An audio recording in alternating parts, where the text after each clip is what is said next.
Welcome back to my YouTube channel, guys. If you are watching and if you are listening on a podcast, welcome back as well. Today's topic might be a little bit controversial, but we're going to lean into it. It is the 10 habits that I have noticed of women who are naturally slim. And I'm putting that in quotations because this doesn't mean that they aren't aware of their habits. And I grew up, essentially, I was still a child at the time in my teens, early 20s. I felt like a child. When I was really struggling with my relationship with food, I would look at women who were naturally slim. Some of them, did they have sketchy mindsets with food? 100%. But for the women who were just relaxed, more effortless about it, I thought that that was just purely genetics, that I got the short end of the stick, that there was something wrong with me. I would never be able to achieve that way of interacting with food. And that's simply not true. There are some mindsets, some habits that these women, and I would like to think that I'm one of these women now, but these women embody and deploy. So let's go ahead and work through these. And I do want to acknowledge that, are there genetic differences? Yes, genetics load the gun, other things pull the trigger, and we can all work within the confines of what we have been given. But I just want you to have an open mind with this and consider maybe there are some ways of interacting with food, belief systems, thoughts, behaviors that I can try on and that would lead to having more of that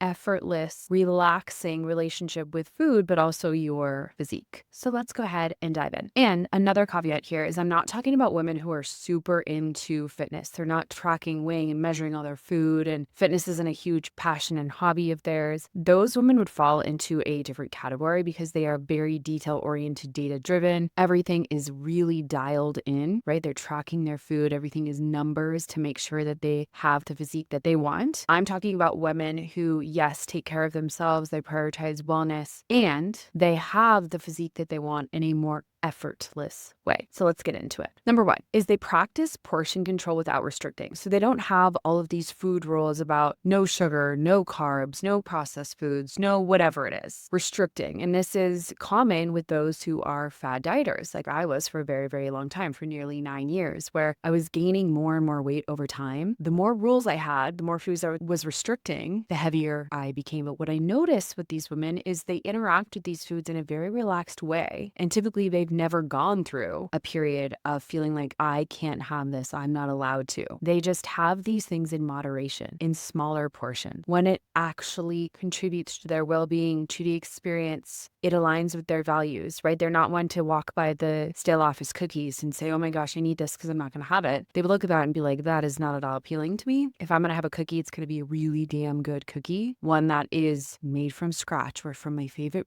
bakery. I'm really in the mood for it. I'm going to sit down and be able to enjoy it mindfully. They don't have this restrictive scarcity mindset with food. They practice portion control without restricting. Number two is these women tend to move quite often. Their physical activity is higher. And I'm not talking about traditional exercise where they're going to gym classes 5-6 days a week, 7 days a week, doing 2-a-days. They are more relaxed about it, but they do prioritize physical activity. That is the general through line. So going for more walks, maybe they go on hikes. Maybe they're doing their yoga and Pilates and going to weightlifting classes, but they have a general balanced approach about it and understand that moving more on average is going to be beneficial. But these women I notice also are not the ones who are, oh my God, I need to get 20K steps in a day and looking at their smartwatches and then walking in circles in order to reach a certain number of steps per day. Everything is more relaxed, but in general, they are prioritizing movement throughout their days. And this is just lifestyle,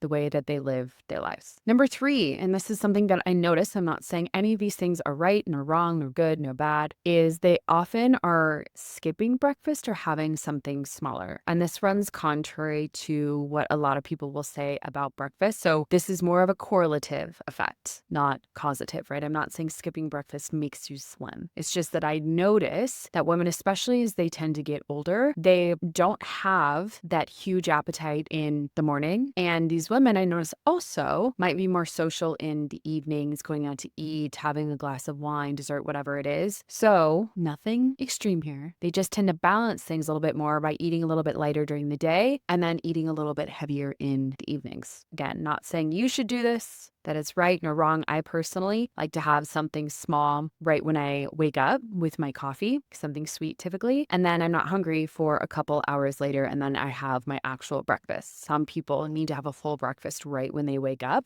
Others, they don't get hungry until 10, 11, or even lunchtime. There are a million ways to eat. I'm not saying any is right nor wrong. This is just something I've observed and that I've noticed. Number 4, the fourth habit shift that I've noticed of women who are naturally slim is they just don't make food a huge part of their life. They enjoy food. They quote unquote indulge. They like to go out to eat, try things, but it is not a mainstay of their life. They're not super passionate about health and fitness and nutrition. They don't know the ins and outs of carbs, fats, protein, macros. They just have a more practical view of life, but their priority in life is living life outside of food. It is not focused on food all the time. So they generally approach meals, and this includes exercise and fitness. These tend to coincide with one another with a more gentle mindset, with a more practical mindset. Like I mentioned, they just generally are more relaxed about it because they're focused on fulfillment outside of food, fulfillment outside of their physiques, outside of their bodies. Therefore, without all that pressure on food,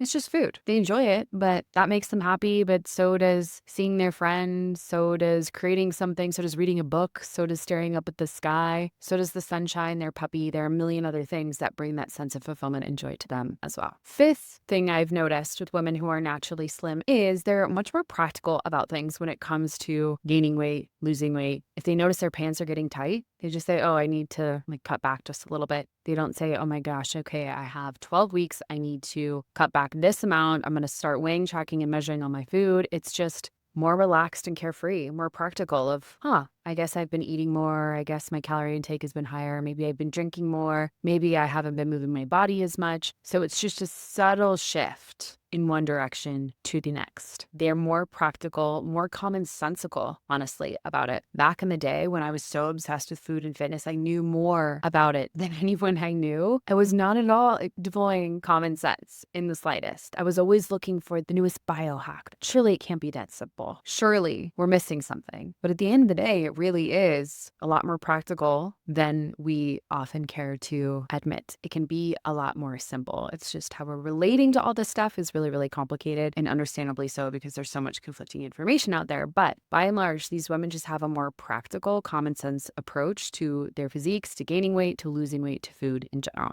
The sixth habit I've noticed of women who are naturally slim, quote unquote, is they are not big drinkers when it comes to alcohol. But I also have noticed they don't completely abstain either. And I'm not saying that any woman should be doing one or the other. It's your business. I don't care. Alcohol is a poison. I'm not going to sit here and tell you that you should drink. And I'm also not going to sit here and tell you that you absolutely should not, because it is a poison, right? All things in moderation. And there can be a lot of social benefits associated with it with some people. It can be a form of connection, whether that's right or wrong. That's just the way our society is right now. But I've noticed that these women tend to not abstain completely, but again, practice that sense of moderation. They're really mindful with their drinking. There's no scarcity. Sometimes they'll have the glass of wine, sometimes they won't. If it's a really good cocktail, they'll want it. They're not sitting here saying, I am here to get drunk. I am here to get my buzz on, right? That's not a regular part of their lives. Do they tie one on every now and again? That is something I have noticed, yes. But then also, again, just through observation, it's something I've observed that as they get older becomes less and less frequent because these women tend to care about their overall well-being, and that's just not something that is as appealing. As we know, those hangovers get more rough as we get older. Take what you want from this. Again, not saying right nor wrong, just what I've observed. Number 7 is these women tend to prioritize nutritious foods, not from a place of scarcity of I need to follow all these diet rules. It's just simply they feel better eating more nutritious foods. Again, they have more of a practical, common sense mindset with food. So more whole foods generally tend to be better for them. They feel better. They feel fuller longer. They are also, this is important, I notice a lot of these women do tend to eat out often. So this idea that you have to meal prep and you have to have all of these foods cooked ahead of time is not something that I've seen put into practice and as a requirement, certainly not for me, for clients, for other women that I have observed. A lot of naturally slim women are practicing all the other things that I've shared and will continue to share here in a moment, being really active, going out and prioritizing other things that are fulfilling in life. They go out to eat in cities often. They're going out to social dinners. They're going out to coffee dates, whatever it is. And everything is happening in moderation. They're not saying I have a 12-week timeline. I have a 3-month timeline. It's just generally they're living their lives. They go out when they're eating and they still eat those nutritious foods. not this Last Supper mentality. It's just baked in and incorporated into the way they live their lives. They like to feel well. They like to treat themselves well. They like to eat nutritious foods most of the time, whether they're cooking. Many of them don't even cook, that I've noticed, whether they're cooking or they're eating out. The eighth habit I've noticed of women who are quote unquote naturally slim, if they have a more indulgent meal or a more indulgent day, and by indulgent, I just mean higher calorie, maybe they eat more foods than they typically would. It's the holidays, vacation, party, whatever that looks like for them. And again, it's just subtle shifts, but if it's not a big overeating swing, that's not something I notice with these types of women at all. But naturally, if they had a really rich meal or they had an extra glass of wine, whatever it is, they had those things plus the dessert, the next day, things are subtly downregulated a little bit, meaning that they eat a little bit less the next day. Whether that's intentional, whether that's natural, probably depends on the day, combination of the two. But that is something I've noticed where it's just a subtle shift.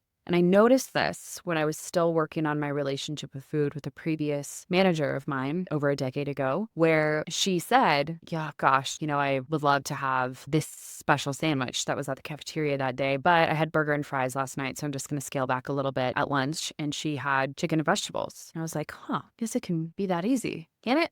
Yes, indeed, it can. The ninth habit I've noticed of women who are naturally slim is they don't have this good or bad mentality with food, so they indulge without overdoing it. If they're craving something, they just have it. Again, it's not an event. Food is not this big part of their lives. So if they want a cookie or a brownie, they have a freaking cookie or a brownie, and then they move on with their day. They find one that is actually enjoyable for them, not a stale one that is, oh my God, I'm going to eat this whole package of Oreos right now. It's, okay, I'm craving a cookie. I'm going to have a cookie, and then I'm going to carry on eating and moving my body like I normally would. And I think a big part of this is they don't have these condensed, shortened timelines with all of these goals and trying to manipulate and control their bodies all the time. They are more focused on lifestyle of general long-term goals. So everything is subtle. If they want to lose weight, super subtle, no timeline. If they have gained weight, it's typically happened over a longer stretch of time because of subtle shifts. If they have periods of eating more, no problem. They just subtly shift the other direction and eat a little bit less for a period of time. So I've noticed that they do have these foods. And again, this broke my brain a decade ago when I was working on my relationship with food. I would see these women have the bagel sandwiches, the wine, the full fat this, the high sugar that, and would think, what the heck? I am broken. This isn't fair. And they just don't do that all the time. And they would have half of a cookie. They would have a couple bites of something and then move on with their lives because they didn't have the scarcity, when they don't have the scarcity mentality. And the 10th habit I've noticed of naturally slim women is they very rarely overeat because they don't have this contemptuous relationship with food. They're not restricting. There's no scarcity mentality. They're connected to their bodies. Food is not this big event. So it is very rare for me to see these women, again, through observation. And now this is the story for me. It's so rare for me to overeat because food is just food. It's not this big deal. And I never thought that I would be this person. So if you're watching this video, if you're listening to this podcast and you're thinking, well, that's all fine and dandy, but I can never be that way. I truly, with every fiber of my being, thought that I would be weird with food for the rest of my life. I thought that this was just the way that I was. And that is not true. It is all of the fad dieting and all of the gripping and the control and the data and all of those things just screwed with my head so much that I forgot what it was like to be relaxed and peaceful and at ease with food. And I had a lot of other work to do behind the scenes in order to get to this place. But if you want to stop overeating and you want to become a woman who just naturally stops overeating, just know that it is possible for you. This is something these women deploy regularly, is they have the foods that they want. This is a result, rather, number 10, of all the other things that I've listed previously. It's not an event. They move their bodies. They prioritize their well-being. They eat nutritious foods. Nothing is a big deal. They have subtle shifts in one direction or the other, and therefore they don't have this desire, this need to overeat. So there you have it. Let me know what you guys have noticed in the comments if you're watching this on YouTube, and if you are listening to this on the podcast, let me know over on Instagram in my DMs, or hop on over to YouTube as well and let me know. I think this is a really interesting topic and is something that I wish I had seen when I was younger, just to show that it wasn't about a missing rule. It wasn't about a missing food or something I needed to cut out. It was truly about the way that I was relating to food, to my body, to exercise, to all of it. And now I am one of those women who just naturally can remain slim. I've lost 30 pounds and maintain it without without thinking about it because of all the work I did prior, which is everything I listed here in this episode. So I really hope this is helpful. If you want to address your relationship with food, I do have a free training, 4 steps to stop obsessing about food. You can check that out in the show notes. If you're ready for a full-blown course, I have Food Freedom Evolution, whether you're ready for fat loss, etc. Find all of the details on my offerings in the show notes,